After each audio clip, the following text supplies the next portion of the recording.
Hola, soy Juliana, estoy en Taller Ecologista y junto con mis compañeras te invitamos a reflexionar sobre las siguientes preguntas, que luego ampliaremos durante el curso. ¿Sabías qué? ¿Sabías que las perspectivas más comunes desde donde se interpreta nuestra vida en sociedad son muy limitadas y no contemplan una visión más amplia que incluya a los cuidados y a la prevención? Esto ocurre cuando se considera el ambiente como un proveedor de recursos para la producción de mercancías. Si además, como consecuencia de estas actividades, se contaminan los ríos, el aire, se destruyen bosques, es muy posible que se interpreten como pasivos ambientales, costos involuntarios del proceso productivo.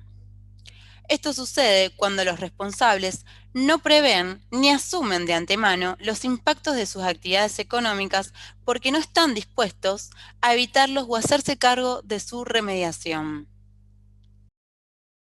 ¿Sabías que en Latinoamérica el sistema productivo está asignado por las prácticas extractivas y son las mujeres quienes están en la primera línea de defensa de los territorios? Ellas defienden a estos territorios al ver cómo se despoja a las comunidades de los bienes comunes, muchas veces mal llamados recursos naturales. Una de estas mujeres fue Berta Cáceres, defensora del territorio y los derechos del pueblo lenca, en Honduras. Las prácticas extractivas son aquellas que extraen bienes comunes como los minerales, los nutrientes del suelo, el agua. Ejemplos de estas prácticas son la minería o los monocultivos. ¿Sabías que las prácticas extractivas usan y abusan de sustancias químicas y son pocos los estudios que evalúan su riesgo toxicológicos en las mujeres y en las mujeres embarazadas? Por ejemplo, la atracina es un herbicida usado en el monocultivo de maíz, entre otros cultivos, y es un alterador hormonal. Está vinculada a irregularidades en el ciclo menstrual y al retardo del crecimiento normal del feto.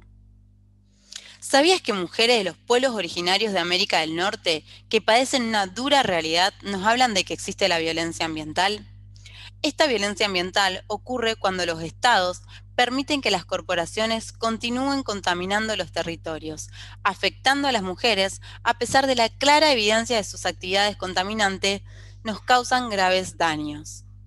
Por ejemplo, los eftalatos son sustancias que se utilizan entre otros productos en los cosméticos y el bifenol A, que se usa, por ejemplo, en la parte interior de las latas de alimentos. Están vinculadas al cáncer de mama y son alteradores hormonales. ¿Sabías que si hablamos de sustancias químicas tóxicas, nosotras decimos que el objetivo debe ser la prevención de la contaminación y no la remediación o compensación? No queremos saber a partir de cuál concentración hace daño una sustancia que es cancerígena o que altera las hormonas. Queremos que nunca más se libere al ambiente e ingrese a nuestro organismo dicha sustancia. Frente a esta situación, ¿sabías que hace varios años fue elaborado el principio de precautorio y que la declaración de Winspread lo explicita aún más? Cuando una actividad se plantea como una amenaza para la salud humana o el medio ambiente, deben tomarse medidas precautorias, aun cuando algunas relaciones de causa y efecto no se hayan comprobado científicamente en su totalidad. Por ejemplo, el herbicida glifosato, que se aplica en grandes monocultivos de soja y otros cultivos, además de jardines, debería dejar de usarse, porque hay mucha información científica que lo vincula al desarrollo de un cáncer llamado linfoma no Hodgkin, entre otros efectos a la salud humana.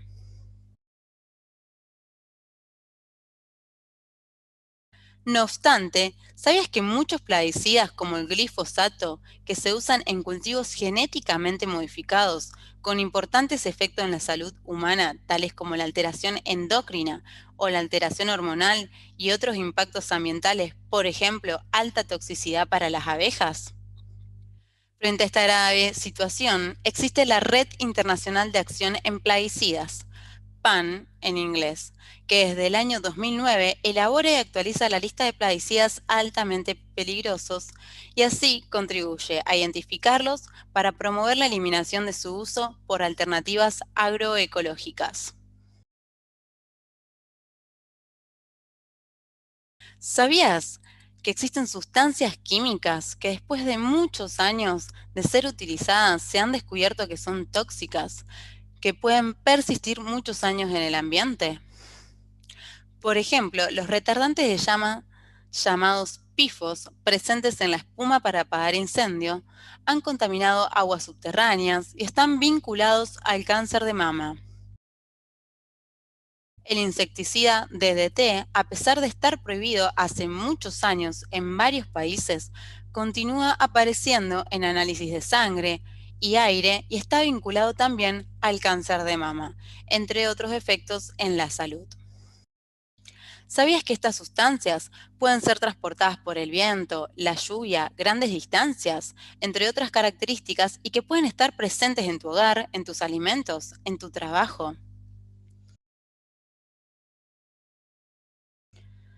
Estamos hablando de los contaminantes orgánicos persistentes COP, cuya medida de prohibición o restricción se acuerdan en el Convenio de Estocolmo, un acuerdo multilateral que busca identificar, limitar y eliminar el uso de estos contaminantes, que son persistentes, se desplazan a grandes distancias y tienen efectos adversos en la salud humana y el ambiente. ¿Sabías que las mujeres organizadas, informadas, con objetivos claros, pueden lograr proteger sus territorios, sus lugares de vida? Un ejemplo son las luchas emprendidas por mujeres en Córdoba y en Buenos Aires. También mencionamos a Lady Pech, indígena maya, en México, que lideró la coalición que enfrentó en tribunales a la compañía Monsanto para detener la siembra de soja transgénica y ganó.